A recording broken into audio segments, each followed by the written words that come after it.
evening, baseball fans. How you doing? We got a lot to talk about tonight.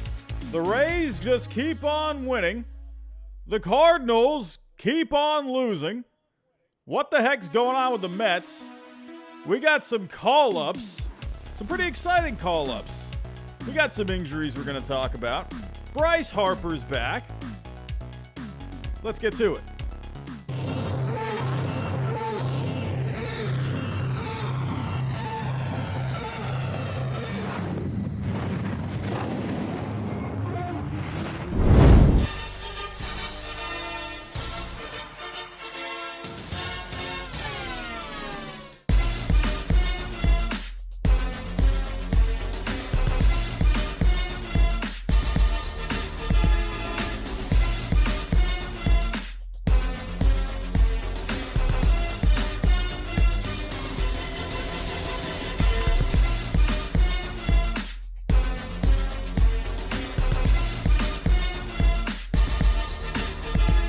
Good evening, baseball fans. Hello. Lots of familiar faces in the chat, as always. How's everyone doing? Hope you're all having a good week. What is it today? Is today Thursday? It feels like Monday. This week is going by really slow. I'm a teacher. We've had testing all week this week, and I'm dead. I feel dead inside. I want to just collapse on my bed and just sleep for the rest of the week. That sounds pretty nice to me, to be completely honest. But hey, tomorrow's Friday. We got the weekend coming up. I can't complain, especially with my Red Sox winning yet again. Is that game final? I mean, it looked like it was pretty much final. I don't think it's final yet. Is it final? No, it's final. It's final. Masataka Yoshida is absolutely amazing. To all those executives out there that said the Red Sox paid or overpaid for Yoshida, shame on you. What the heck is going on with you guys? Masataka Yoshida is on another level right now. It is pretty fun to watch. And the Red Sox are on another level right now. I had all the haters. I had them all. I know it's early, but I had all of them telling me, hey, Robbie, you're being Giraffe Neck Robbie right now. I'm telling you, everyone, I saw a pretty decent team. I know it's May 4th. Oh, May the 4th be with you. Is that overplayed now? Is that overdone? Do people say that too much now? May the 4th be with you? I feel like it got to a point where it was fun to say when it first, people thought of it, and now it just feels like it's overplayed now. I don't know. Is that just me? But I don't know. The Red Sox are good, and you can't stop the Sox. Anyway, we got a lot to talk about tonight. We got a couple of teams doing pretty well. A couple of teams doing pretty bad. We're going to dive into the Cardinals a little bit tonight. We're going to see what's going on with that team. And honestly, I think I'm going to have to do a separate video on the St. Louis Cardinals, why they're doing bad, and if they should sell at the deadline. I mean, listen, it's May 4th, and it's getting to the point now where if you don't turn this around, you're in June, and if you got a record kind of like, 10 games under 500, I don't know. Like, you got to start thinking about what you want to do come trade deadline. And if the Cardinals are still out of it that badly, I don't know. Could we actually see the Cardinals sell? So I'll get into that tonight a little bit, but I will also be doing a separate video on that because I think that is enough of a video on its own. Who knows? Maybe even a video on the New York Mets. They're struggling lately, too. We're going to dive into that tonight. But Justin Verlander did return. Actually looked pretty good today. Max Scherzer, on the other hand, has not been looking very good lately. The Rays are just looking absolutely amazing. I don't know.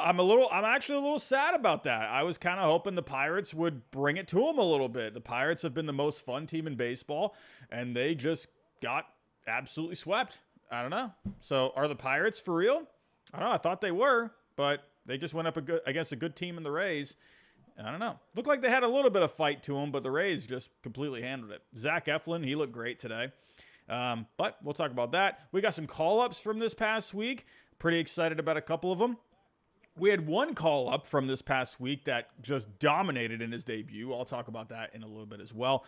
We got some guys going on the IL and a couple that are going to be gone for a rather long time. So I'll talk about that as well. But everyone, before I do get started, if you are new to the channel, think about subscribing. Down below, we're within 500 people, 500 subscribers of getting to 30K.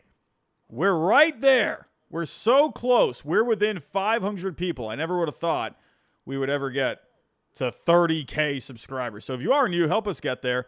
Everyone, I know I'm going to say the same old annoying thing that you hate hearing every single time you listen to me or whoever else on YouTube. Smash the like button.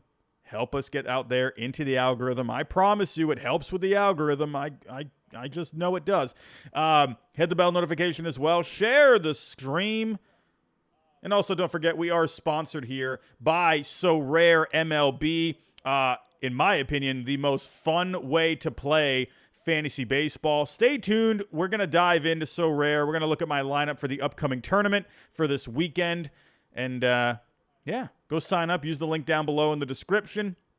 Go set your own team for this weekend. It's completely free to play. We're also sponsored here by BetOnline, your number one source for all your sports betting needs, whether that's Major League Baseball, basketball, hockey. My Bruins just completely kicked the bucket. What the heck happened with my Bruins? But if you want to go bet on some other Stanley Cup playoff action, go check out BetOnline. UFC, whatever it may be, go check out BetOnline. Use the code BLEAV, BLEAV, and you get a 50% welcome bonus. And don't forget, we are partners here with SeatGeek as well. Use my code Hyde. You get $20 off. I've had a couple of people use the code, so definitely take advantage of it. It's a good deal if you ask me. And hey, don't forget about Prize Picks here, everyone. 100% deposit match when you use my code Ginger. Go play some over-unders on Prize Picks. See if you can win yourself a few bucks. Okay, enough of the sponsors. I know we got to pay the bills over here, but we got baseball to talk about. Here we go, everyone. Let's get to it. Did I forget to get the music ready? I forgot to get the music ready. I knew I forgot something. I felt pretty good. And, you know, it's the same old thing. My potato brain kicks in yet again. Here we go. The music's almost ready. Here we go. We'll play this one for today. Alrighty. So I think we got to start off here with the Tampa Bay Rays. I mean, this was the series that everyone was looking for coming into this week. You got a lot of rivalry action this week. You got the Padres and the Dodgers this weekend. Good matchups this week. And actually, before I forget about this, I need to point this out. Look at the man, number 5 in the picture, Wander Franco. There's been a debate. Who would have thought this would actually be a debate? First, it was the bat flips, right? It was maybe even like celebrating. I don't know how far back it even goes where these things became debates. But first, it was the bat flips, where everyone, the old man on his lawn that says, "Get off my lawn." He did not like when the batters would do the bat flips after a home run. And now it's the Wander Franco. What do you even call that? You call when he tossed the ball? Hold on, let me pull up the video of that. I got to pull that up. Hold on. In case you haven't seen it. What do you even call that? I love it. Oh, here it is. Here we go. Oh, the flip throw. Is that what you want to call it? The flip throw. All right, here we go. I loved it because I honestly do the same exact thing. So here we go. All right, so Major League Baseball, you better not flag me for this. I am promoting your game over here. So it was a grounder to Franco. Here we go. And he did a little flippy McGee. Look at they'll probably show a replay here. Oh, here it is. This was the game from yesterday. It was not tonight's. But look at what he did here. I absolutely love this. Because I do the same thing. Like, well, not really with baseball, but I'm always kind of like just tossing stuff around. I don't know. You know what that shows? It shows the guy is completely loose out there. He's having just a good old time out there. He's feeling good. He is relaxed out there. I mean, just one more time for the children at home. I love it. I watched this like a million times because it just made me feel good. I don't know. Nice little flip. Back into the hand. Strong throw to first. I loved it. But people were debating this. Like, there was a Twitter account today.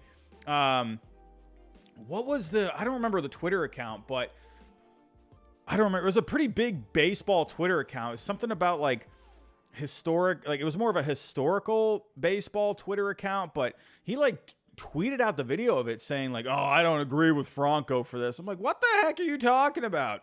Go back to sleep. Go eat a sandwich. Go have some ice cream. My goodness. I absolutely love that. I thought it was great. Anyway, I digress. I agree with you, Johan. If if it did end up being an error, I could see that being a problem. But I don't know. To me, the guy was just feeling himself. You know what I mean? He's just feeling good. So, but I can also agree. Some people could see Curtis. I see you in the chat. Ken Curtis, I see you in the chat. It's showing up the Pirates. I don't think it really is. I think he was just feeling good. I don't think he was trying to be disrespectful at all. I don't know. I could honestly see the bat flipping being more disrespectful than what that was, to be completely honest. Bat flipping can go to a certain extent where it's like, okay, that's a little much. Where either way, I don't mind it at all. Anyway, I digress. The Rays and the Pirates. The Rays getting the sweep today. Zach Eflin looked absolutely amazing today. He has been quite the pickup for the Rays. The Rays, hey, what else is there to say? I really don't. I mean, I could sit here and I could dive into the numbers. Spoiler alert, the Rays lead in pretty much all of the major categories when it comes to offense, pitching. Not the bullpen so much. The bullpen has been struggling a little bit over the last couple of weeks, but they're still getting the job done. The Pirates did come back here in the ninth inning today. They got a couple there, but in the end, the Rays bullpen ended up coming through. But Eflin was the star of the show. Taylor Walls with another home run today. But absolutely love what Eflin did. Taking a look at the line here, 7 innings, 3 hits, 10 strikeouts. He just completely had his way today. But as for the Pirates, getting swept here, and this is their first bit of, besides O'Neal Cruz going down, this is their first bit of adversity for this year so far. So I am curious to see how the Pirates respond to this. They've lost 4 straight now. I mean, overall, they're still in pretty good shape when it comes to the division and just the overall playoff picture in itself. But I will be intrigued to see how the Pirates move forward here. You got Toronto. They're going back home. That should be a fun series. Both teams now, you got the Pirates and the Blue Jays coming off of sweeps. So let's see which teams, let's see which teams can bounce back. It's gonna be one or the other. So either way, I'm not worried about the Pirates just yet. They've gotten some strong play so far, but people are starting to wonder, is this kind of where the Pirates draw the line? Is this where they've ran into a wall and they played a good Rays team? And honestly, I was excited to see what the Rays could do here against the Pirates. I mean, look at the run differential already. This is absolutely insane. Oh, we got a super chat coming in. Hayden Snyder, how you doing, my friend? $9.99. Do you think the Astros could honestly repeat and keep up what we've had going? I think we'll be competitive, but I'm wondering if you think we could win another World Series in the next 2 to 3 years. You know why I think they could? Because their pitching is great. Their starting pitching is so good. Sure, they're having some injuries lately, but I think it's just a class organization. And don't even come at me with the trash cans. Don't even do it. We're past that, everyone. We're past it. But you got these guys who are just so good. Hunter Brown's been great this year. They're going to have some bumps in the early going. This is a team now that's coming off of, what is it? Yeah, almost 3 straight World Series appearances, but 2 straight World Series appearances. So, yeah, they're going to kind of have their bumps here a little bit. I think the Astros are going to be fine. Come All-Star break, trade deadline, you're going to have Altuve back. Some of these guys in the pitching staff, they're getting dinged up a little bit. I think they're going to be fine. I really do. So, Hayden, I think they could win another World Series. I think they have a really good shot at repeating. I really do. I think the Braves last year, I thought they had a really good shot at repeating after 2021, and they fell short there. They ran into just a buzzsaw in the playoffs, and I don't know. So who knows? It's just so hard to repeat, but I think the Astros, just the way they play, why couldn't the Astros win again? And no one's talking about the Astros right now. Their offense is slumping. They're quiet. And again, no one is talking about the Astros. I'm just saying, but their pitching is really good. So, thank you, Hayden, for the $9.99 super chat. I really do appreciate that. That is fantastic, my friend. But the Rays already at a plus 114 run differential. That is nasty. Like, the next team after that is Texas at plus 69. I mean, that is just nuts. I don't know, man. This Rays team, are we seeing history right before our eyes? I actually saw a tweet today that they're off to one of like just the best starts in Major League Baseball history compared with teams over the last 100 years. I think they have, I don't remember the tweet and I can't remember who tweeted it, but I think it's like the 4th or 5th best start in Major League history, unless there's like another caveat to it. Was it this one? Doing something not seen since the '84 Tigers. What was the tweet? Oh, here it is. It's right here from Sarah Langs. Best start through 32 games since 1900. You have the '84 Tigers at 27-5, the 1911 Tigers, the 1902 Pirates, and the 2023 Rays. So the '84 Tigers, didn't they win? They won the World Series in '84, right? Yeah, they won the World Series. So, yeah, they beat the Padres that year. So, hey, look at that logo. God, that is a creepy looking tiger. What the heck is going on with that tiger? That's like that looks like what's that movie that came out? The Cocaine Bear? That's like Cocaine Tiger. What the heck is going on with that tiger? But that was a really good Tigers team. That's actually one of the best teams when you look at the stats. A very good team that Tigers team was. But an incredible start, and they're flirting with history right now. So back to this. After this was the 39 Yankees. I think the 39 Yankees also, didn't they win the World Series? Yeah, they won the World Series too. So that was a great team as well. I mean, they're in that conversation now. You know, the 1928 Yankees were really good. 1907 Cubs. This is pretty cool to see. I mean, how far is this going to go? We've talked about the Rays' schedule. They got a tough month coming up. So they got through the Pirates pretty easily.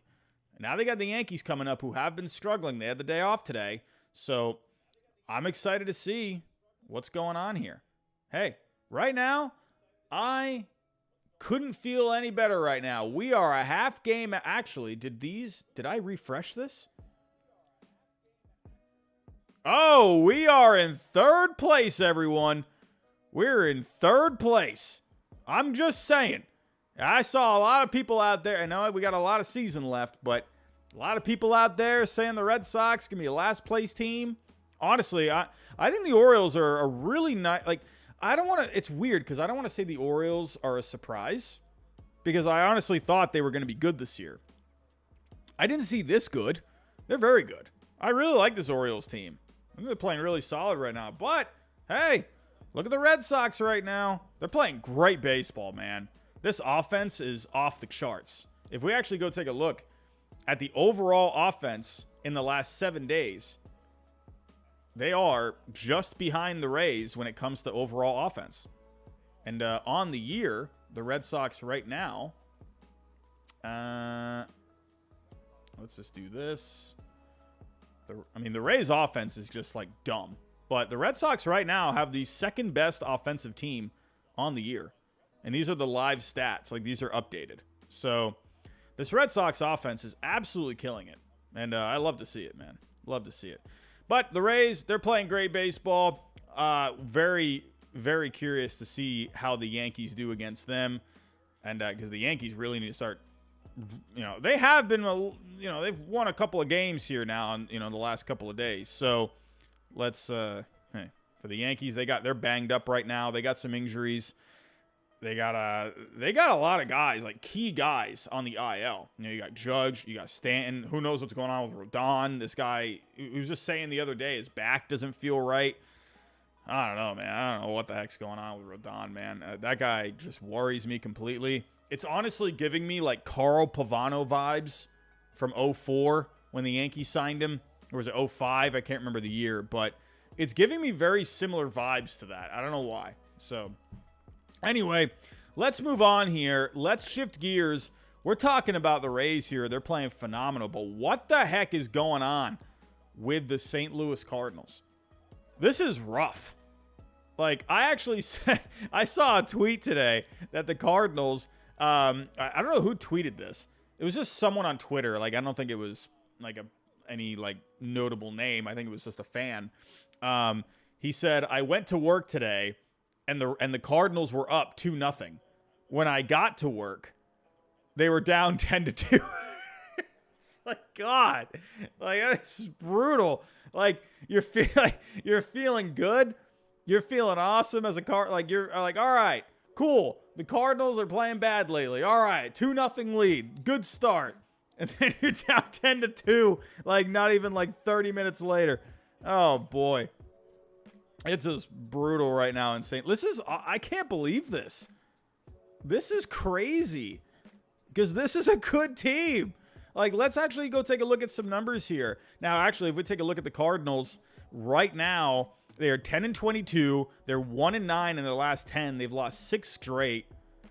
I never in my wildest dreams would have thought the Cardinals would be this bad right now. So let's take a look at some numbers here. When it comes to the overall offense on the year, St. Louis is 16th, but over the last 7 days, they have not been doing very well. So they were doing well in the first couple of weeks, but they're now, if we take a look over the last week, St. Louis is 28th in offense. So their offense is struggling mightily. Man.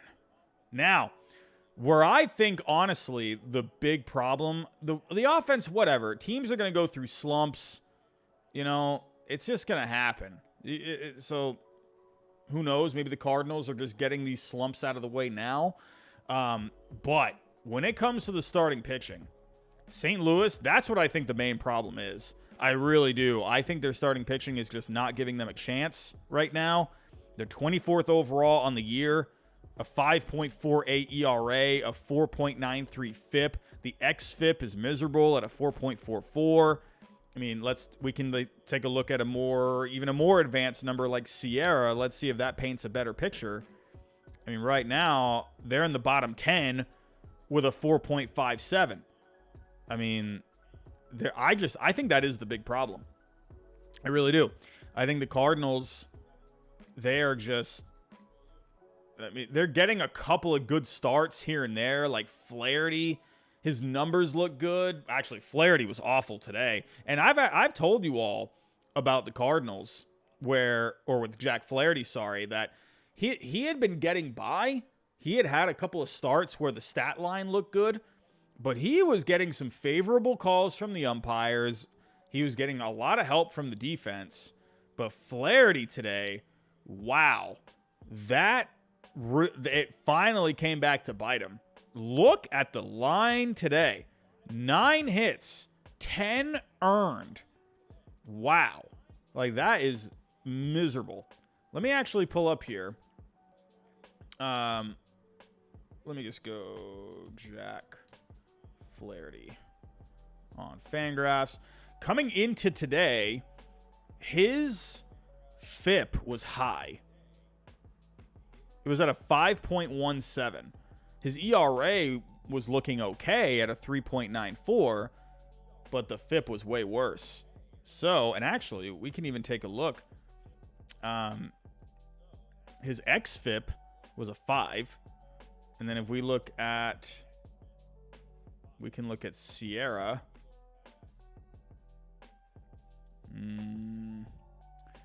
Where is the Sierra? Here it is.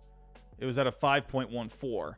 So when you see what his ERA is right now, I mean, that's kind of, that's looking like towards what the FIP was looking like. So I'm just saying, Flaherty, I think he was due to regress, and he regressed here big time in this one today. I mean, if we take a look at the Angels, though, let's give some credit to the Angels. This offense is really good. This Angels offense has been phenomenal. They're one of the better offenses in the game. Over the last 7 days, now they're not doing amazing over the last 7 days, but they're still doing fine. Over the last 7, they're hitting 271. But if you take a look at the whole year, the Angels' offense has been great. Very good offense. You got Trout, Ohtani, Hunter Renfroe. I mean, goodness. Ward in there as well. Who else am I missing? I'm going blank on another guy. Urshela's there. Who's the other guy I'm going blank on? I can't remember. But overall, the Angels, when it comes to offense and defense, they're 6th overall. And the offense, they're 9th overall. So they've been great. Awesome. So give a lot of credit to them, too. They really took it to them. Trout's been awesome. Ohtani, obviously, is Ohtani. He's hitting great. Renfroe, like I said, has been awesome. Hoppy was really doing well. And that was really unfortunate he went down. Brandon Drury's been really hot lately. The slash line doesn't look amazing. Well, the 480 slugging is really good. All right, he's got 6 homers. But Drury has been red hot lately. Nato has been hitting. So Nato is actually really coming alive lately. He's been hot. His average is up to 262, 342 on base. So he's been a nice surprise. I think I think he's going to be the shortstop for the rest of the year. I think right now he's playing great defense. He's providing the offense. I think he's injected a bit of life into this lineup. Look, Anthony Rendon as well. Let's give some credit to Anthony Rendon here. He's got a 396 on base. That's very similar to what we were seeing when he was with the Nationals. The slugging, though, he's got a 304 slugging. That's really bad. So he's really got to pick up the pace when it comes to his extra base hits. He's got to start getting some more bases overall. So, but overall, this offense has been good. But let's focus on the Cardinals. And again, I think the problem with the Cardinals mostly, and it's not just because of Flaherty today, it has been the starting pitching. It has not been good. Let me actually pull up St. Louis when it comes to the overall numbers. St. Louis, where'd they go? Where are they? Here we go. Alrighty. So, that's another thing, too. You haven't had Adam Wainwright. So, now, when you look at the individual numbers, now, Jordan Montgomery has been good. Let's give some credit to him. He's been a solid guy. He's been very good for the Cardinals this year. He's 2-4, though, so they got to start winning his starts. Michaelis, this guy was getting hammered in the early going. He's been a little better lately. His xFIP is at a 4.39. Matt's is, again, at least his xFIP is telling a better story. But Flaherty, I don't know, man. I don't know, dude. He got really rocked. And his numbers just completely shot back up. Woodford, I think just Wainwright, when he comes back, I think he's going to provide a little bit more stability. But I also think they really need another guy in here. And the thing is they don't have a whole lot of options when it comes to the top prospects. Now, one guy that a lot of people, well, they do have Tink Hence, but Tink Hence is far away. Now, Matthew Liberatore was supposed to be this guy that was supposed to come up and just really provide a lot. So he has been pitching better. I mean, last year with the Cardinals in a small sample size, he wasn't doing amazing. But right now in AAA, he's got a 2.14 ERA. His strikeouts are up. That's actually a good sign right there. His strikeouts last year, he had 116 over 115 innings pitched. So, but now he's got 45 over right around 34 innings. So I think you could see Liberatore at some point. Michael McGreevy.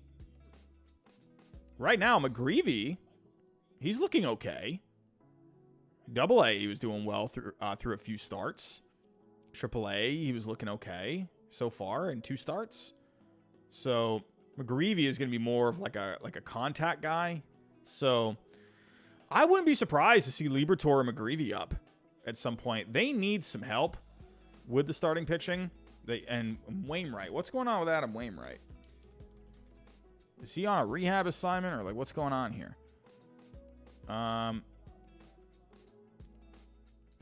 Cardinals in need of a shakeup. I don't know what's going on with him. Let's see.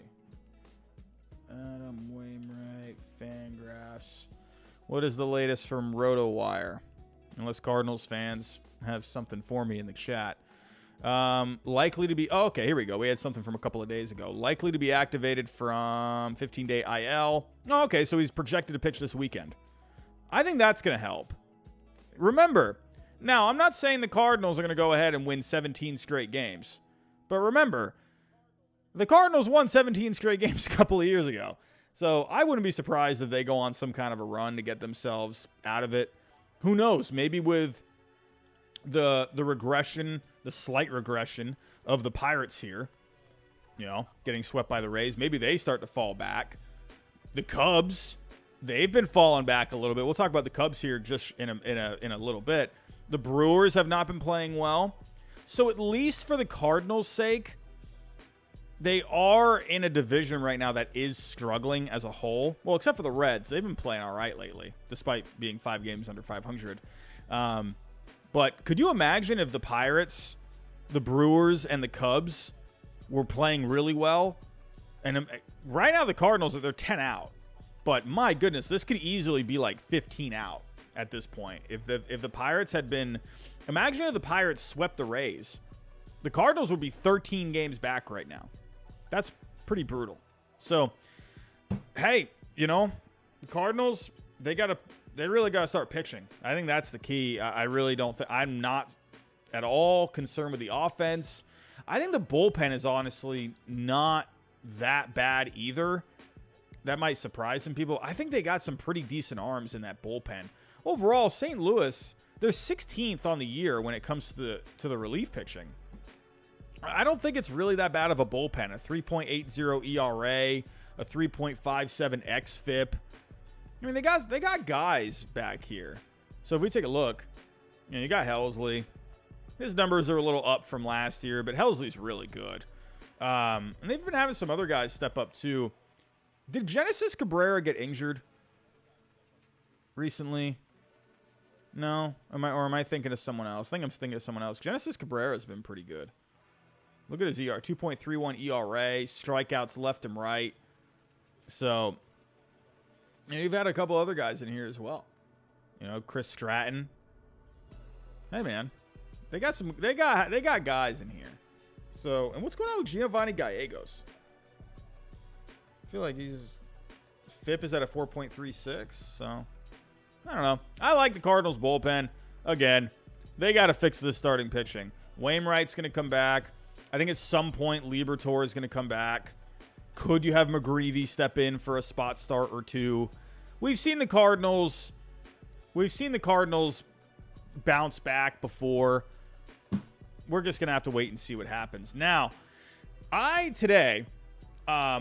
was looking at MLBTradeRumors.com, and they have a podcast that they do. And one of the guys on the podcast suggested that could Tommy Edman be a possible trade candidate if the Cardinals keep playing badly. So, Tommy Edman, here's the thing about Edman, right? He can play a ton of different positions. He's got 3 more years until free agency. He's making $4.2 million this year. I mean, for other teams, I absolutely think they would absolutely make a phone call about Edman. But I don't see why the Cardinals would want to trade him. Now, the only other thing I could see for the Cardinals maybe wanting to trade him would be because of Mason Wynn, right? One of their top prospects who plays shortstop. So right now, Edman is their shortstop. Edman's a good defensive shortstop. So I love Tommy Edman. I think he's one of the more underrated players in the game. So looking at Edman right now, he's played 6 games at second, 23 at short. This is these are pretty much the numbers that Edman's going to give you when it comes to the batting average on base. He's not going to be like this transcendent guy when it comes to the lineup, but he will come through for you. He's shown in the past that he can be clutch. He gets on base enough, a decent amount, but he's going to give you really good defense. Last year, he's one of the best defensive players in the game, right? The slash line was okay. Oh, another thing with Edman, too, is he's going to give you speed. He had 32 steals last year. Surprised he only has 3 right now. I feel like with the bigger bases and the pitch clock, I feel like he probably should have a bit more when it comes to the stolen bases. But yeah, Edman would absolutely be a guy that teams would love to trade for. I just don't see why the Cardinals would trade him. I really don't. I don't know. I don't even know why MLB trade rumors even brought that up. Now, one thing to consider, because let me get back to Mason Wynn. Sorry, I'm kind of bouncing around here. Mason Wynn, yeah, he's one of your top prospects, but he is not ready right now. He is a guy that his batting average, his on base are pretty low. He's got a couple homers in the minor leagues. I just don't think Mason Wynn is quite ready yet. But the thing with Tommy Edman is you can move him around. Now, when I say that, then you also think of the fact, well, you know, it's a bit of a logjam. You got Donovan at second. I mean, Jordan Walker is going to come back eventually. Arenado's at third. You know, so I could see where maybe you'd have a bit of a hard time getting Edman in the lineup, but you know, you got Burleson here too. How is Burleson doing?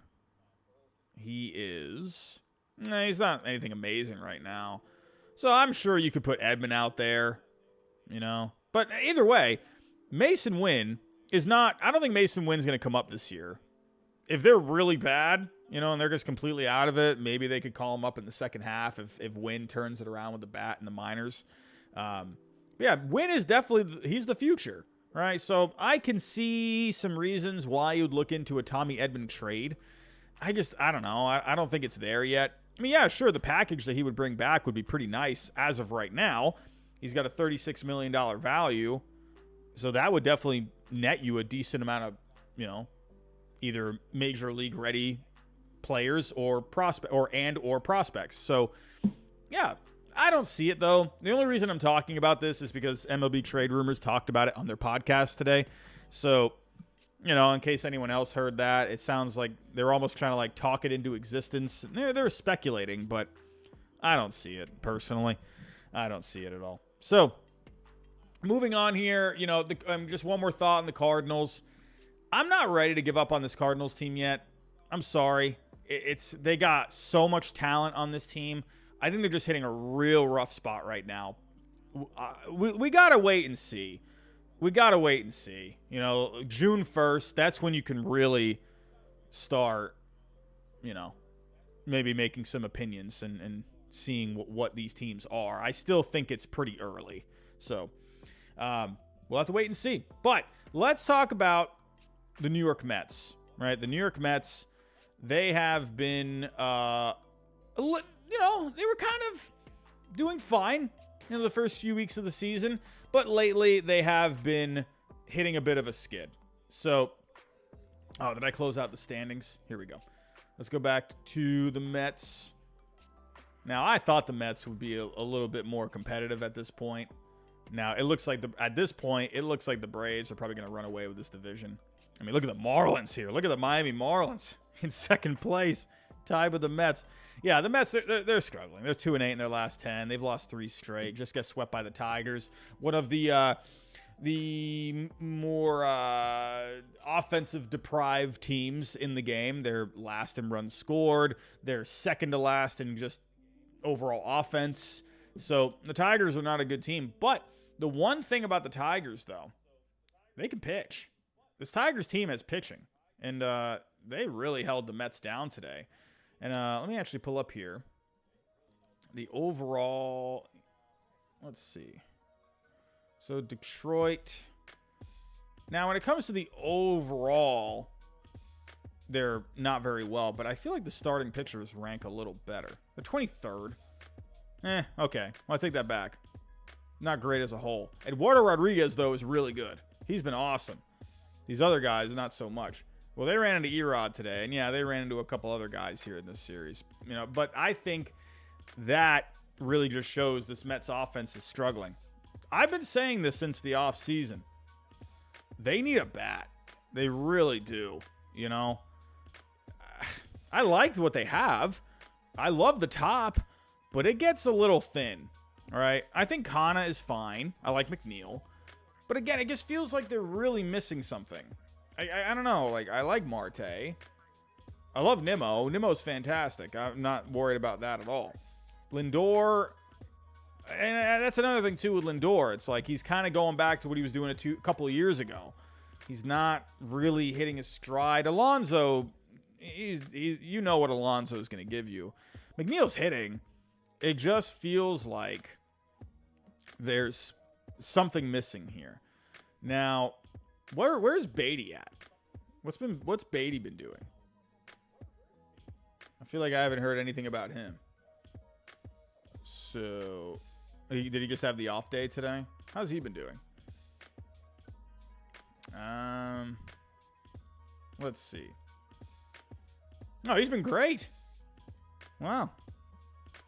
He's been really good. So yeah, he took a seat today because of Eduardo Rodriguez was pitching. He's off to a good start. So yeah, but either way though, I just feel like they're missing something in this lineup. They're missing something in this lineup. You know, like something in the middle. I think Lindor's fine. Like, I'm not worried about him. I just would like to see him just pick it up a little bit. Alonso's been great. You know he's going to give you the power. He's going to drive in the runs. I don't know. They're just struggling right now. I wouldn't really be too concerned. I know it's easy for Mets fans to get a little annoyed about this, but at least you're not the Cardinals right now. At least you're not, 11 games under 500. Now, if you were at that point, then yeah, I'd be freaking out. But whatever, you're at 500 right now. Like, I don't know. Like, I've seen a couple of videos out there, like, just like saying it's like the end of the world for the Mets, and I'm like, why? They're 500. They're struggling. Teams struggle. It's just what it is. I don't know. Like, I don't see what the reason is to freak out. I just really don't. That's just my own personal opinion. I think they're going to be fine. But Justin Verlander did come back today. Scherzer's been kind of dogging it a little bit, and people are actually starting to question now with Scherzer ever since the situation with with some possible banned substances, you possibly using some sticky stuff or whatever was going on there. He has not looked good since that start. And the numbers don't look good. He just doesn't look good. I think he's going to be fine. I think he'll get it together. But Verlander did look good today. 5 innings. He gave up the 2 runs. He gave up the 2 homers. Unfortunately for the Mets, they just couldn't get anything going against Erod. If they went up against another Tigers pitcher in this game, I think it would have been a different story. But Verlander, hey, first start back. I don't think there's anything to worry about here. I really don't. I think Mets fans, don't be jumping off any bridges, please. They're struggling. It's fine. Teams are going to struggle. It's just what it is. My Red Sox have been struggling for over a year now. Well, except now. But, hey, all last year, that's how, I saw all the struggles last year. So, they're fine. The pitching's fine. The offense is fine. I do think for long-term success, I do think they need a bat. I do think they need to go get something for that lineup. That's just me personally. I just think you need to sweeten that pot just a little bit more. But the Mets are fine. But Verlander's back, and I think that's going to be good for this team. It's going to extend that rotation a little bit. They've been having injuries in that rotation. They're starting to become healthy. I think it's going to be fine. So, and also go trade for Aroldis Chapman. That guy has completely figured it out. That would be awesome. Can you imagine Aroldis Chapman coming back to New York, but just in a Mets uniform? That'd be awesome. The Mets are fine, everyone. Don't worry about the Mets. So, speaking of the National League East, let's talk about a certain player. I'm not sure if you know him or not. Bryce Harper. Bryce Harper came back this week, and it's pretty funny. He didn't even go on a rehab assignment or anything. I don't think he did, right? I think this guy was just hitting with the team. I don't think he even went on a rehab assignment. I didn't see any rehab assignments. I think he was just taking batting practice and whatever. So, yeah. But what was pretty cool about this was like record time coming back. It's a little different because he's just going to be, I think he's just going to be doing more DHing at this point. He's been getting some work in at first base. So let me click out of some of these tabs. I'm like dying with the amount of tabs I have open right now. Hold on. There we go. So let's go to the Phillies. And Harper's off to a good start. The Phillies are not playing great, but Harper's doing all right. I mean, so yeah, when you're DHing, it's like, well, remember Harper had he had this last year. So, yeah, he's coming back in record time. I'm not really surprised about that because he was playing with this, all last year. So, I'm not really surprised. He got the surgery. He's good to go. So, yeah. But this lineup now, they were really up and down. Like, they were having a lot of these guys stepping up for them. Castellanos has been good. Stott's been good. Marsh has been good. Bohm as well. Trey Turner was off to a good start, but he's been just pretty rough lately. The last few games, I think you're starting to see a bit more out of Turner. I think he's starting to wake up a little bit. Schwarber's been struggling too. So, overall, I think this Phillies lineup, look at this lineup now. Just seeing it on paper, this is a really deep lineup. My goodness. You got Bohm batting 8th. And Bohm, sure, he's been having some struggles lately, but he's batting 8th. That's crazy. But, yeah, the Phillies, though, not playing amazing lately. Not playing amazing. Overall, they've lost 4 straight. They had the off day today, and they're playing my Red Sox this weekend. That'll be a fun series. I'm actually excited for that one. But they're 15-17, 5-5 in their last 10. They were playing well, but then they just completely got cold. So I don't think there's anything to worry about here for the Phillies. Harper's back. Through 7 ABs so far. He's got 3 hits. So he scored 2 runs as well. Harper's Harper. So, but speaking of injuries, we got some other injuries. And let me close out of these. And I want to talk about top prospect for the Guardians, Daniel Espino, undergoing shoulder surgery. Man, oh man.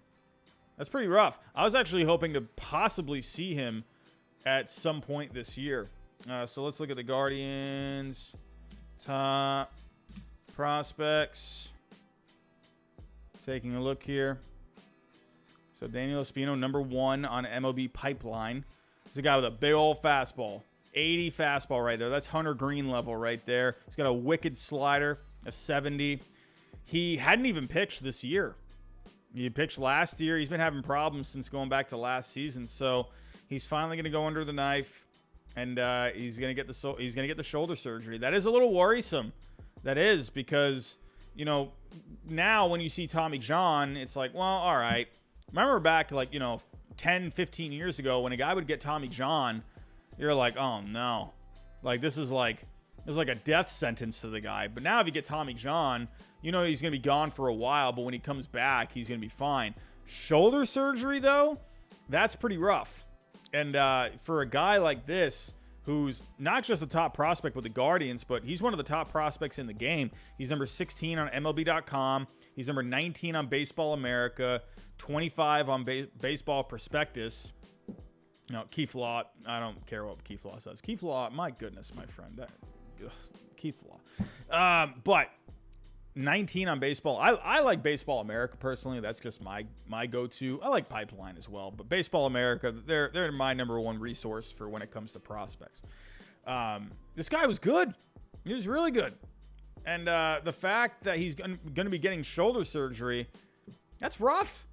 And again, I'd rather a guy get elbow surgery, right? Shoulder surgery, you're looking at a complete, like a very complex joint right there. So Sixto Sanchez, this is a guy who's having a lot of shoulder issues, and we still don't know when Sixto Sanchez is coming back.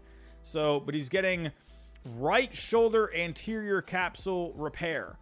So, when you're dealing with that, you're talking like stuff like labrums. There's so many different muscles, coming in and out of the shoulder. So I'm hoping the best for him. I would hate to see this. I feel for him, man. So I still think with the talent that this guy has, are we still going to see a booming fastball when he comes back? So we'll have to wait and see. But they're projecting 12 to 14 months. That's rough. That is really rough. And hey, prayers for Daniel Espino. I'm hoping this guy comes back and he's healthy and he's good to go. You never want to see shoulders having issues. So Speaking of injuries, let's talk about Jose Quijada on the Angels. Speaking of Tommy John, he's going to be getting Tommy John. That was reported yesterday. He was having, some success this year with the Angels. I mean, this is a guy that was in the World Baseball Classic. He was doing some stuff there. But looking at Quijada, he was having, again, I don't think his overall numbers were amazing. But he's a lefty coming out of the bullpen. His ERA was a 6, but his FIP was a 3.25. So, hey, I think that's a tough loss for the Angels right there. Tough loss. So, speaking of other injuries, we got a couple with the Twins. Tyler Mahle. I mean, this was a few days ago. I haven't really been live this week, so I haven't really talked about it. But shut down for 4 weeks, and the Twins starting pitching has been just amazing. It's been one of the best starting rotations in the game. So I think you're okay losing Mahle. Also, Kenta Maeda going on the 15-day IL. So they're getting they're a little banged up right now in this rotation. CJ LaChapelle has been a member for 14 months in a row. Thank you, my friend. I appreciate you. If anyone else wants to become a member, think about it. I got a few different tiers. One's for 99 cents, and then I got a couple more where it's like for a couple more bucks. So if you're interested, think about it. But overall, when it comes to the Twins, not worried about their rotation. Mahle will be fine.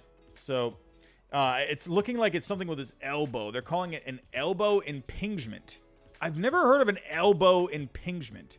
So Mahle's shut down for the next 4 weeks due to both a posterior impingement and a flexor pronator strain.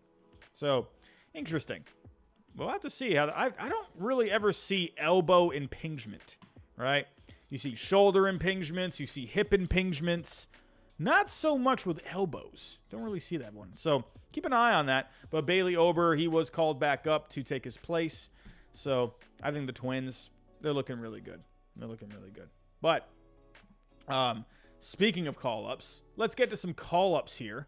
And man, oh man, we've had a few this week. Let's actually go to a guy that was already called up this week.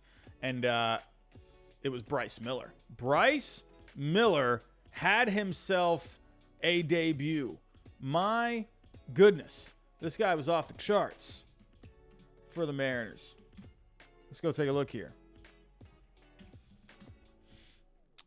What do we got? So this guy was throwing a perfect game at one point into the 6th inning. He struck out 10. I believe that is historic because not a lot of guys come up and strike out 10 in their first start. Miller is only the 3rd pitcher in AL/NL history with 10-plus strikeouts and 0 walks in his debut, joining Steven Strasburg and Johnny Cueto. Remember that Steven Strasburg debut? I believe that was against the Pittsburgh Pirates. I think he struck out like 14 guys in his debut. That was nuts, man. But he was the number 2 prospect. Miller is the number 2 prospect, and he's the number for the Mariners, and he's the number 88 overall prospect according to MLB Pipeline. This guy's awesome, man. And let me actually go here. Let me go to the Mariners, and I'll pull up his scouting report. Here we go. So Bryce Miller, man, oh man. Funny enough, looking at his numbers, it's actually really funny because in 4 starts, he had an ERA over 6.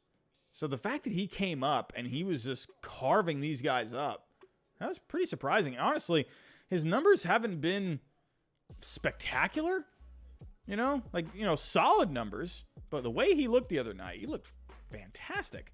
But taking a look here at another guy that is getting called up, that is Brandon Pfaadt. My goodness, this is a guy, I've been waiting for him, and Foolish Baseball has been waiting for him as well. This is a prospect that Foolish Baseball absolutely loves. But Arizona Diamondbacks, number 3 prospect overall. Did he have his start? He started, was it yesterday? I think or was that today? I don't remember. Here we go. I'm going blank. So was that today? Oh, it was yesterday. Okay. So he went up against the Rangers. I mean, he did, not amazing, but, 4 home runs. It's not really amazing, but what can you do? Either way, though, his numbers in the minor leagues have been pretty solid. If you take a look at the strikeouts, 218 strikeouts last year over 167 innings pitched. Good amount of strikeouts. This guy's got good stuff. So, looking at the scouting, he's got a 60 fastball. He's got a 55 slider, 55 changeup, 55 control. This guy's going to be really good. And what I love about the Diamondbacks right now is that they got just all this young pitching that they're throwing into this rotation. That's why I said, when Madison Bumgarner was having just a lot of issues, he was, to me, completely expendable because they had a lot of young pitching. So I'm and now it's showing. Pfaadt, sure, he had a pretty rough debut, giving up a ton of home runs, but Ryan Nelson, he's been up here. Trey Jameson was having problems with controls, but I think you're going to see him back at some point. But you're really starting to see all these young guys come into this rotation now. Like Gallen has finally emerged. You got Pfaadt here now. You got Nelson, Jameson. So even Tommy Henry is not even 26 years old. So I love the Diamondbacks, and they're just really going towards this young pitching. CJ Yashapelli, what's going on, my friend? $10 super chat. Last week, Ben Verlander said this Braves team is the best Braves team in the last decade, including 2021 when we won the World Series. Agree or disagree? It's kind of weird with that Braves team because that Braves team just got hot, and they put the right pieces. They acquired the right pieces that they needed to go on a run. I think when you look at this Braves team on paper, yeah, I mean, it's really good. I would agree with him that when you look at this lineup overall, look at all the Reds here when it comes to the power rankings, right? You got Acuna, who right now is the best player in Major League Baseball. Matt Olson's been fantastic. Sean Murphy has been crazy lately. Albies has been great. Michael Harris, he just came back recently. And this guy's kind of slumping a little bit, but whatever, he's playing. I think he homered against the Marlins, right? I think he homered in that game. But wait till he gets back to his way from last year. This is a good team. And when you look at the pitching, I mean, my goodness, Strider is just on a completely different level. Fried, solid. Morton, great. Elder's been good. Bullpen, fantastic. It's a really good Braves team. I think this Braves team right now, on paper, looks better than the Braves team in 2021. But it doesn't matter when it comes to the most talented, because the most talented doesn't always win the World Series. And when we know this, the playoffs are a complete crapshoot. That's just how it is. So, yeah, they're looking really good right now. There have definitely been some teams over the years where, the most talented team wins the World Series. Like my 2018 Red Sox is a really good example. They just stormed through, right? The Astros last year, they were just so good all year, and they just completely stormed through the playoffs. Will this Braves team do this? We'll have to wait and see. But yeah, I agree with Ben Verlander. I agree. His power rankings just absolutely annoy me sometimes, but they're his power rankings, so, power to him. But they do drive me nuts sometimes. I'm like, what the heck? Why do you got this team here for?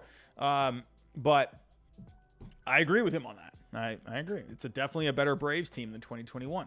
It's a better Braves team than last year, I think. So, yeah, CJ LaChapelle, thank you for the super chat, my friend. Do appreciate you. And one more call up here. One more call up. We got Matt Mervis. Matt Mervis. This is a guy. He's a really intriguing guy because he was drafted back in 2016, a very late pick, but then he ended up signing a few years ago with the Cubs as an undrafted free agent. And this guy has just been completely tearing it up for the Cubs in the minors. Look at these numbers. Right now, he's number 6 overall on Pipeline. I think he's number 3 or 4 on Baseball America with the Cubs. But this guy's power has been legit. I mean, look at the numbers that he had last year. Between high A, double A, and triple A, like, what in the world? The Cubs just completely stumbled upon something here. Actually, his numbers in 2021 weren't very good, but he figured something out. Last year, his numbers were off the charts. He had 36 home runs, 119 RBIs. Man, this year he was doing good too. He was hitting 286 at a 402 on base, a 560 slugging. Last year overall, he had a 379 on base and a 605 slugging. But this year, he has 6 homers already. And look at the strikeouts to walks. 19 strikeouts and 18 walks. He's absolutely ready. Man, that's going to be fun. I think he's going to be really good. The Cubs have been hitting a bit of a skid lately. They've not been playing too well lately. They got off to a great start there in the first few weeks, but they're starting to regress a little bit. Now, with Mervis, I mean, I'm guessing he's going to be getting most of his time at first base. He's going to be getting spots at DH as well. But with Mancini, the good thing about Mancini is he can play some outfield too. So, in the outfield, it's a little bit of a log jam. You got Suzuki, you got Happ, you got Bellinger. So you got 3 guys here with Mancini, Hosmer, and now Mervis. I'm wondering if Hosmer ends up being maybe the odd man out. Because I believe Mancini... Let me actually see. Did they both sign 1-year deals? Or Mancini... Yeah, No, Mancini's on a 2-year deal. I think Hosmer's on a 1-year deal. Right?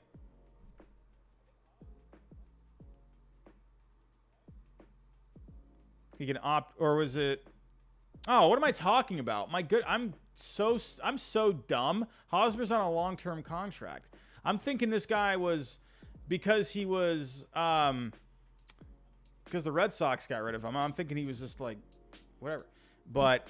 Anyway, I digress. My brain is not working right now. Yeah, he's not... Yeah, so he did not... My goodness, I'm like going so blank on Hosmer right now. Anyway, Hosmer is not doing great. Hitting 250, a 294 on base, 79 WRC+. Mancini's doing more. He's got a better batting average. The on base is a bit better. Slugging is a bit better. I mean... I don't know. I think Hosmer at this point, it's really going to come... Well, Mervis, if we take a look at Mervis here. Let's pull him up.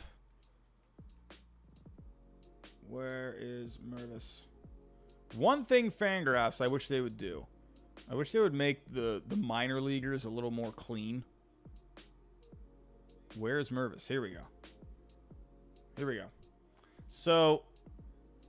With Mervis, I don't think he really plays any other position. I think he's just the first base DH. So he's a lefty bat. So yeah, I think at this point, Hosmer is... I agree. I agree with Jeff Passan here. What he's reporting is that Hosmer could be in danger of losing playing time. So Mervis is a guy. He's been wrecking it. So I actually read something pretty good with Eric Hosmer today, saying that he is like completely in support of Matt Mervis, saying that, even if he ends up losing playing time, he's not going to be mad over it because he's been, in spring training, he was helping Matt Mervis a lot. He was talking to him about a lot of stuff, Hosmer, sure, he has not been very good over the last few years, but this is a guy who's been in the major leagues for a long time. So for a guy like Mervis, who is just about to get to the major leagues, like, yeah, to me, even like if I was a player, right, a prospect, and, you got someone like Eric Hosmer there, like, sure, we all know Hosmer has not been amazing, right? He's really kind of lost his way. I would still love to talk to Eric Hosmer, like if I'm a top prospect, because Hosmer had some great years, man, with the Royals. Like, so yeah, I'm sure Mervis was just completely in his ear all through spring training. That's what Hosmer basically said. He was just giving him advice about a lot of stuff, and he supports him. So, if Hosmer ends up getting caught at some point or whatever, then I think it is what it is. To me, Mervis is clearly the better bat. He's showing it in the minors. So, and what I like about Mervis too is that it looks like this year he's really cleaned up on the strikeouts. So, and he's walking more. So he is striking out a little bit more, but the difference is he's walking more. So he's walking 16% of the time, and he's striking out 17% of the time.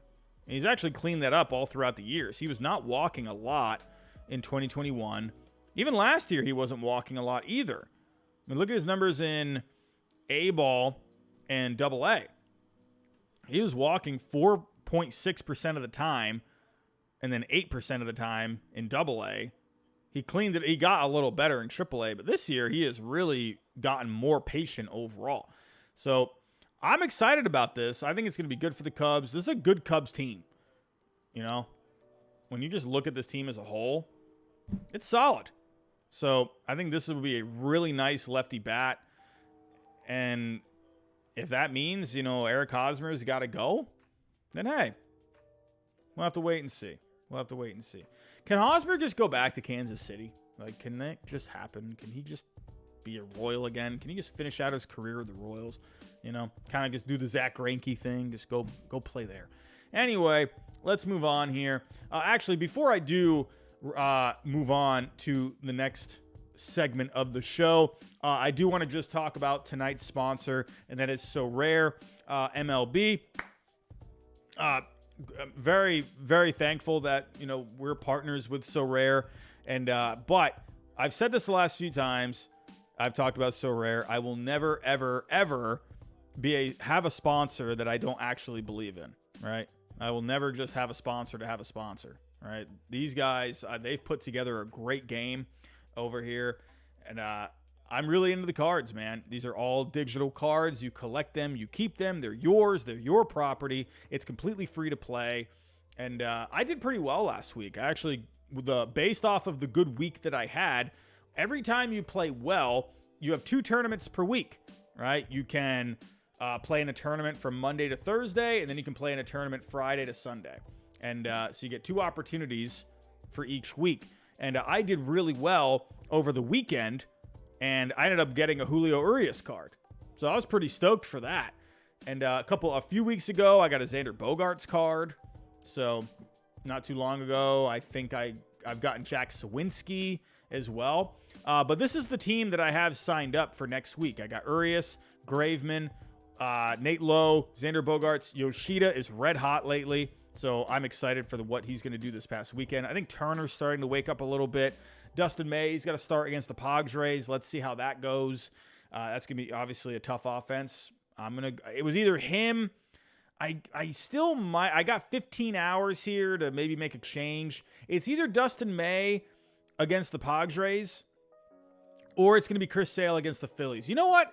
Here, everyone, for the first time ever on the show, I'm going to let you pick. My, where is Sale? Wait, where is Chris Sale? Chris Sale, where are you at? Can I not pick Chris Sale? Oh, okay. Well, actually, hold on, everyone. I digress. I thought I could pick Chris Sale. Well, where is he?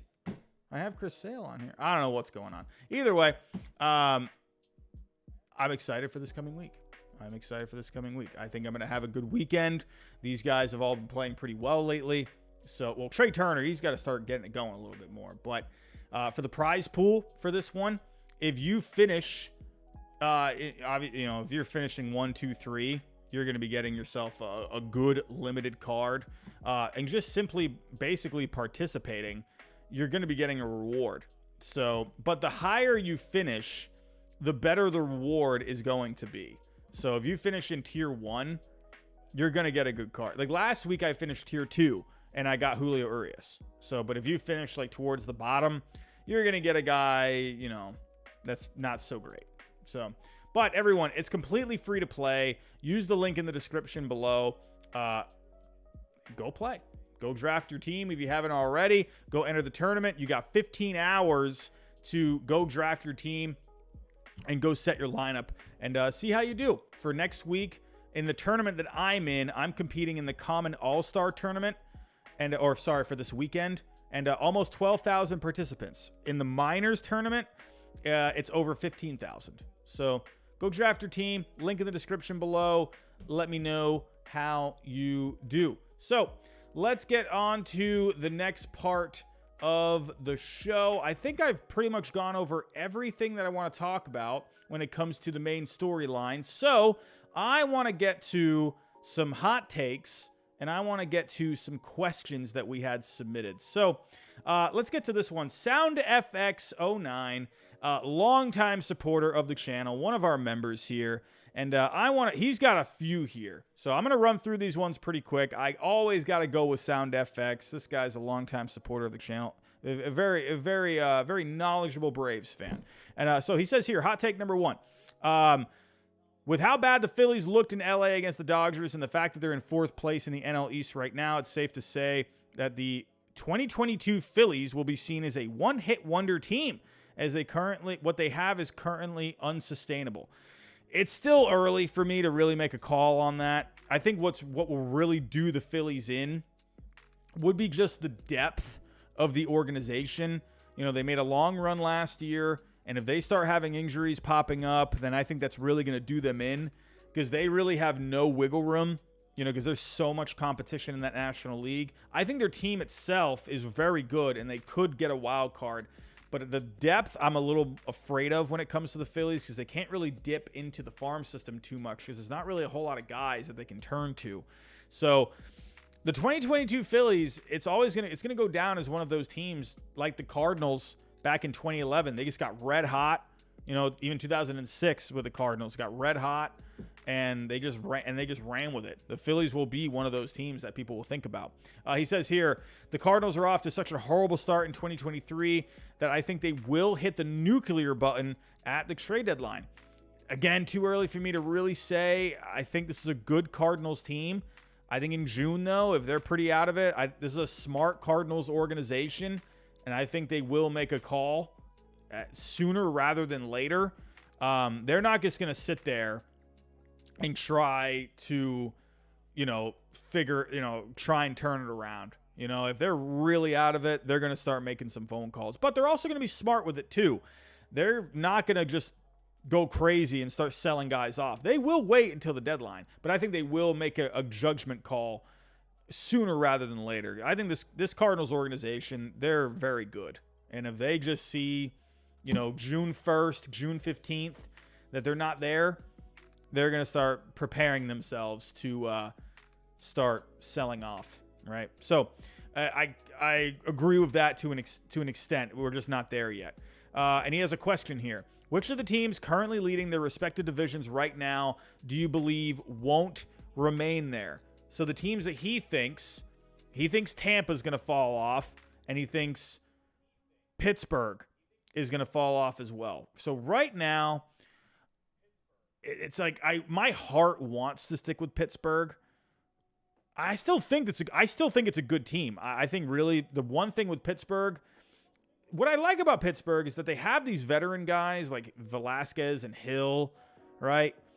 But what I like about it is that, I'm a little unsure of those guys, but Keller is solid. Roansy Contreras, this guy's going to get some nasty stuff for you. Johan Oviedo has been great. So I like their young pitching. The bullpen is really good. They got different pieces in this offense. I think this Pirates team is good. And I think they're going to hang around, whether that's even just the wild card. I still think they will hang around. The division, they're very lucky right now. The Cardinals are not doing what they're supposed to be doing, right? This Cardinals team, I think, should be winning this division, but it is what it is. But, sure, the Pirates, they are exceeding expectations. We'll have to see where they are. I can see, I could definitely see the Cubs or the Brewers getting hot at some point and overtaking them. The Rangers, the Rangers are leading this division right now. Who knows what's going to be happening with DeGrom. I definitely think the Rangers can fall back here. The Angels are actually playing well. Look at this Angels team, everyone. They're 18-14. They just swept the Cardinals, 7-3 in their last 10. They've won 4 straight. It's a good offense. You got good enough pitching there. I think if they can hang on, and not spiral into the abyss like they did last year, I think this Angels team is legit. But of course the Astros, They're right there. The Mariners, all of a sudden the Mariners are hot now, right? I just did a video not too long ago on what teams are for real, and that included teams that were struggling too. I said the Mariners are going to pick it up. I think the Angels are for real. I think Texas will probably fall out of it personally. I think Minnesota, there's a chance. They could definitely, they could lose their stranglehold.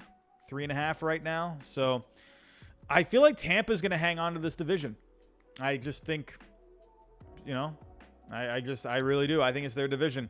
I thought about, it's funny with me with my predictions coming into the season. I did not have Tampa making the playoffs. I don't know. I thought they'd be a good team, but I just thought there was going to be so much beef in this American League that they would be out of it. What a terrible call that was. But at one point I thought, everyone's talking about the Blue Jays and the Yankees for this division, but Tampa's just Tampa. But I decided to go bold and not go Tampa. And here they are. So they're making me look like an absolute moron. But as for teams that are in first right now, the team that I will go with are the Rangers. Personally, I think the Rangers eventually will fall out of it. But I think the Rangers are going to be there for a wild card. All right, or they'll be hanging around in the wild card picture. So, SoundFX, I appreciate you, my friend. Always support your all of your takes. All of your takes. You've been fantastic, my friend. So we got a couple here. I'm just going to kind of run through these. Heath D. Connor, this is a pretty fun stat here. Connor Wong joined David Ross, Veritek, and Fisk as the only catchers in Sox history to have 4 hits in a game, with 2 of them being home runs. Connor Wong, man. Mr. Wong Dong himself. He's on fire, man. Man, oh man. Connor Wong. The Red Sox won the Mookie Betts trade. What can I say? Parker, what's going on, my friend? Pirates will have 4 All-Stars. Bednar, Reynolds, Keller, and Connor Joe, or Jack Sawinski. Yeah, I could see that. I'd say probably more likely Sawinski than Connor Joe. I could see Bednar. I think Bednar gets there. I think Reynolds would get there. Keller's interesting. I actually probably think Jack Sawinski would have a better shot at getting there. I'd probably say Bednar, Reynolds, and Sawinski. Joe Ryan, top 3 in the Cy Young. Probably no, but he's been really good. What do we got here? Pirates win 110. I don't think that. Oh, he says here, never mind. I don't believe it. Here, I want to talk about this one. Ballin' with AC. Are you here, my friend? Are you in the chat? He says here, Eduardo Rodriguez gets dealt to the Orioles and secures the top wildcard spot. He has an opt-out for 2024, and the way this brother is pitching, Detroit could get a haul for him. Listen, it's really funny because Jared Carabas today, he tweeted out, "Hear me out, Red Sox trade back for Eduardo Rodriguez." I don't know about that. Oh, Joe Hill with a $10 super chat. Who is the next top pitching prospect to be called up that could be a fantasy ad? Next top pitching prospect. I'm a visual guy. I got to look. Here we go. No top. Oh, here we go. Top 100.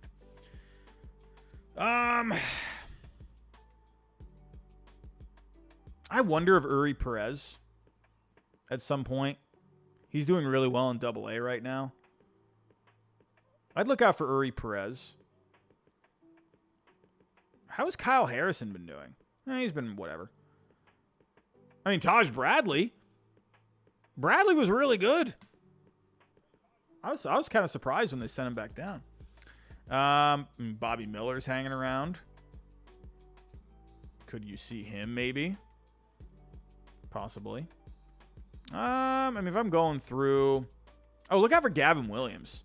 Gavin Williams, really look out for him. Absolutely. Look at his numbers. This dude is nasty right now. He's in AAA right now. I actually, if I were to give you an answer here, I'll go Gavin Williams. Because right now, the Guardians, they're calling up these guys. You know, they called up Bibby. They called up Allen. And they've been doing pretty well. I'll go Gavin Williams. I think he's going to end up getting the call at some point. He's been just dominating right now. That would be my pick. I'll go him. Maybe Uri Perez at some point. I think he's getting pretty close. I mean, Gavin Stone just got called up. Kind of whatever. I don't know if he's really going to do all that much right now. Could you maybe see Quinn Priester? Oh, nope. Those numbers don't look good. Forget that. Nope. Yeah, I'll go Gavin Williams. His numbers are off the charts. So, I'm probably passing on a guy right now that's probably going to do pretty good. Maybe DL Hall? Numbers so far, he hasn't really done too much. Nah. Actually, is DL Hall with the Orioles right now? Or is he in the minors? So he's back in the minors now. So maybe, I don't know. Yeah, I'll go that. I'll go with that. I'll go Gavin Williams for your question, Joe Hill. I appreciate you, my friend. I appreciate you. And that's another one, too. That's another one. Brandon Dillman. How could I forget him? Matthew Liberatore. I just talked about him earlier, right? He's been doing okay. So, yeah, Liberatore. Yeah, absolutely. How could I forget him? I literally just talked about him like probably 30 minutes ago. So, look out for him. Yeah, because the Cardinals, I think they need starting pitching help. And the one good thing about Liberatore as well is he had that time in the majors last year. He went through his bumps, right? And I think that's really going to end up helping him out in the long run. So I'll go, you know what? Thank you, Brandon Dillman. Now that you reminded me, I'll go Liberatore or I'll go Gavin Williams. Those would be my two guys. But anyway, back to this hot take. So Ballin' with AC said Eduardo Rodriguez gets traded to the Orioles. And Jared Carabas today, he tweeted out saying the Red Sox should trade for Eduardo Rodriguez. Listen, I got to be honest with all of you. Why in the world would the Tigers trade Eduardo Rodriguez? They literally just signed him last year. Listen, the Tigers right now, they're not great, but they're definitely doing better than what they were doing last year. So I don't see why they would trade him. I think they're looking long term here, and Eduardo Rodriguez is going to be, they signed him to a 5-year deal. I don't think he would opt out, right? He can opt out after this year. But I don't know. I just feel like unless he just goes completely nuts this year, I feel like I don't think he should opt out. I really do. I think he should just stay. Unless maybe they can rework it. Maybe, I don't know. Maybe he could opt out and he could sign a new contract or something. I don't see the Tigers trading him. I really don't. They just signed him. I mean, he's doing great. To me, this is a guy I would want to keep. And I think his and the opt-out actually, it hurts his value because teams, you don't know if he's going to stay back in. All right, he's going to stay in that contract. Let me actually pull up his trade value as of right now. So, Erod is probably not even that high. It's 8. So, it's 8 million. It's really not as high as you might think. Because last year, he missed a lot of time. He's doing well so far this year, but he has the opt-out. So, that is going to bring it down. Now, if he didn't have that opt-out, I think his value would be higher. Because he's actually not being paid all that much. He has an AAV of 15.4 million. So, yeah, I don't think he gets traded, to be completely honest with you. It's a good thought. Like, it's sure. Like, would a team like to trade for him? Yeah. Yeah, absolutely. What else we got here? Oh, I want to talk about this. Brent Rooker. Okay, I'm going to say this right now because these guys absolutely they ticked me off yesterday. What Barstool Baseball. I actually think, I'm going to say this live right now. I think Barstool Baseball might be the worst baseball account when it actually comes to like just knowing the game. These guys stink. What the heck are these guys? I don't know what these guys are talking about a lot. They'll post like videos and stuff like that. That's fine. Like, that's great. I'm sorry. Listen, don't call me a nerd over here, okay? But the one good thing about the A's this year has been Brent Rooker, okay? Now, they posted this comment yesterday. This guy said, why is Kyler Murray pictured? Can you find a picture of a current Oakland A? So I put, here's Brent Rooker, the AL Player of the Week for last week, who, might I add, is one of the best players in Major League Baseball right now. And if we take a look, with at least 50 plate appearances, because I think he's just under the minimum. So, Brent Rooker. He is the third best offensive player in baseball right now. He's played less games, but he's got 9 homers, 22 RBIs. He's hitting .320, a .436 on base, a .707 slugging. Like, I'm sorry. Barstool, you guys stink. Like, how do you not know? Like, how do you not know this? I'm sorry. You're terrible. But here's another thing. I'm not really much of a conspiracy guy, but I want to point this out. All right. Okay. So as you can see here, it says here, can you find a picture of a current Oakland A? It's at 679 likes. When I posted this picture, this picture was at like 150 likes. Okay. Their comment had like 20. All of a sudden, their comment went up to got out of nowhere, got like 200 likes. I'm sorry. Barstool, you got some bots over there. You got some bots over there, don't you? Because I'm telling you, I looked and I refreshed it and it jumped up like 200 likes. I'm just saying, why and how are people looking at this? Or how are people liking this? Can you find a picture of a current Oakland A? Yeah, I found one. I mean, here it is, right here. Sunflower seeds all over Brent Rooker. I don't know. Like, how are they getting likes on that comment? I'm sorry. You got bots over there, Barstool. You guys stink. You don't know what the heck. You guys are obsessed with the Yankees. That's all you talk about. You guys stink. Barstool Sports. What the heck is going on here? Anyway, moving on. Let's get back to some hot takes here. And some questions as well. Mitchell Hopkins, do you think teams like Diamondbacks and Pirates can sustain this level of success, or will teams around the league figure out how to stop these young teams that just run and play small ball? No, I think they will. I think that I saw a good team with the Diamondbacks this year. I didn't see an amazing team with the Pirates like we're seeing now, but I said a million times I thought the Pirates would be a fun team. So, in a way, like, I'm not surprised, but I didn't think they would be this good, right? So, Binko. Jorge Mateo continues his fantastic start to the season, gets an all-star nod. I do think with the way he's hitting right now, and especially with his defense, I think he will. I think there's a real chance he can get an all-star nod, or he'll be at least one of those, the final vote guys. I think you're going to see like Adley Rutschman. He'll probably end up being the catcher. You know, Cedric Mullins will probably get an outfield spot.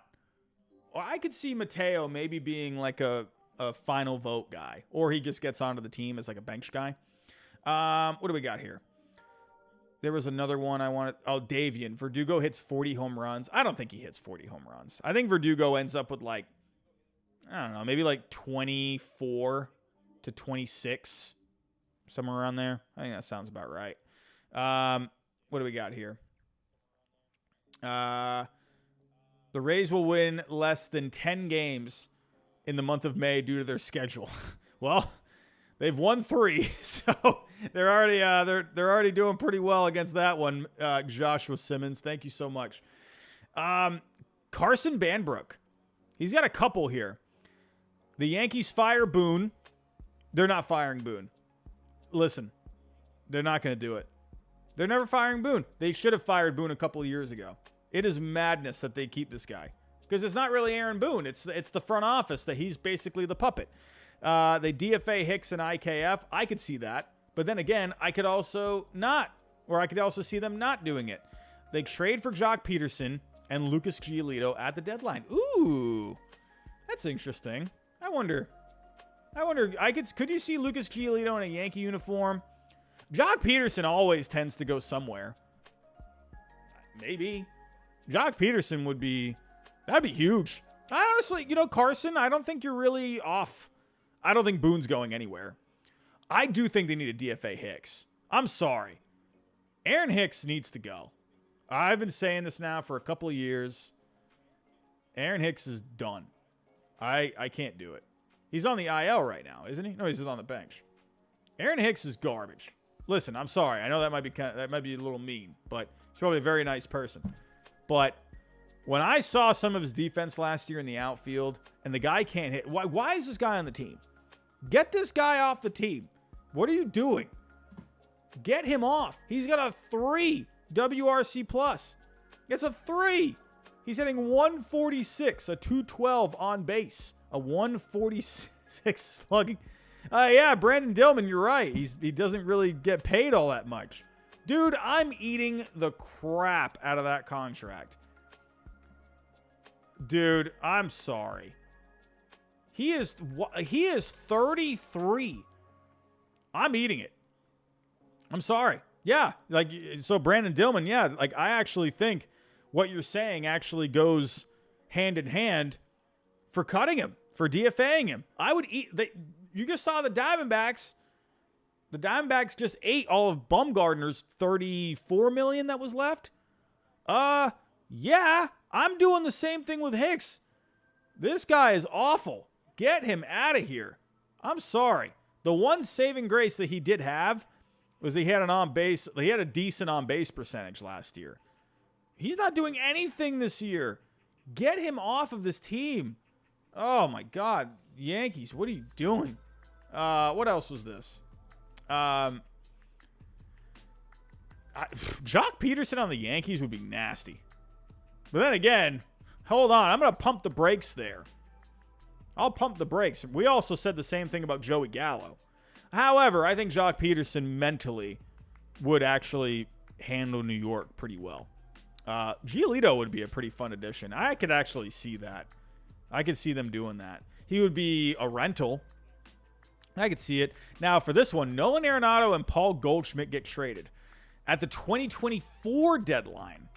Oh, I didn't notice that. Nah, I still don't think they get traded. I don't see it. Kyle Drury, have you already talked about the Padres? I didn't really even talk about the Padres, to be honest with you. There wasn't really anything to talk. Were they even playing tonight? They're playing. They play tomorrow. Are they playing tonight?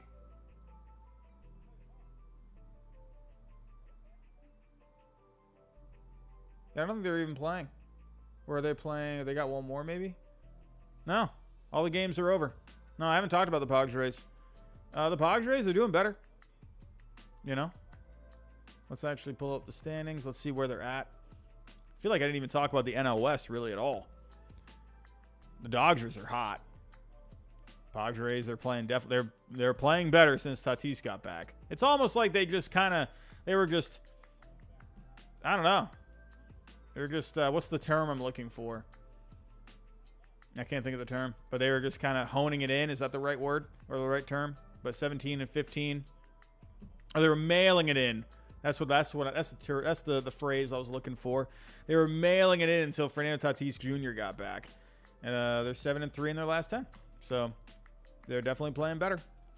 But this is pretty fun to look at right now.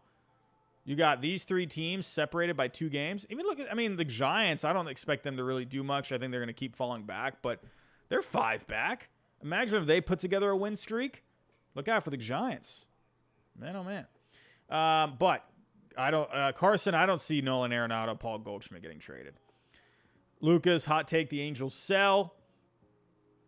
Right now, not looking like it. I think what ends up probably happening is the Angels are going to be right there for a wild card, and they fall short. They win 85, 86 games, and that's it. And Ohtani just leaves. So, Caden Lickford, Orioles make the playoffs. Is that really a hot take? I guess right now, probably not so much. Coming into the year, yeah, I could see that being a bit of a hot take. They definitely could. They could win a wild card. I said this coming into the season. Out of the park baseball, I ran a lot of simulations on that, and the Orioles made the playoffs a lot. So I wouldn't be surprised. Angels catch fire when Walsh comes back, says AJ Angels. and brings the team momentum. Yeah, I forgot about Jared Walsh. Yeah. I mean, Angels right now, they're looking good. And Alex Rodriguez, he says boo. You know what? Boo you. Boo you, Mr. Alex Rodriguez. What are you even doing right now? You slapping more baseballs out of Bronson Arroyo's glove? Anyway, everyone, I'm out of here. I'm going to start wrapping it up here. Don't forget about our sponsor with Rare MLB. You got a little over 15 hours here to go draft your team. Go enter a tournament for this weekend. It's completely free to get started. Link is in the description below. Everyone, I'm out of here. I'm going to wrap it up. Also, everyone, don't forget, if you can, help us out. Like the stream. It's really going to help out for the algorithm. For those people that weren't able to come in tonight, they can watch the replay. Subscribe if you are new. We're trying to get to 30K by the All-Star break. We're within 500 people, so if you can, help us get there. Hit the bell notification. That way you know I go live every single time. And share the stream. But definitely hit the bell because Power Rankings are back, everyone. We had a good first show with the Power Rankings, and that turned out great. We had over 350 people at Sunday night's show. And, hey, got a new setup now for the Power Rankings. And if you didn't see it, go check it out.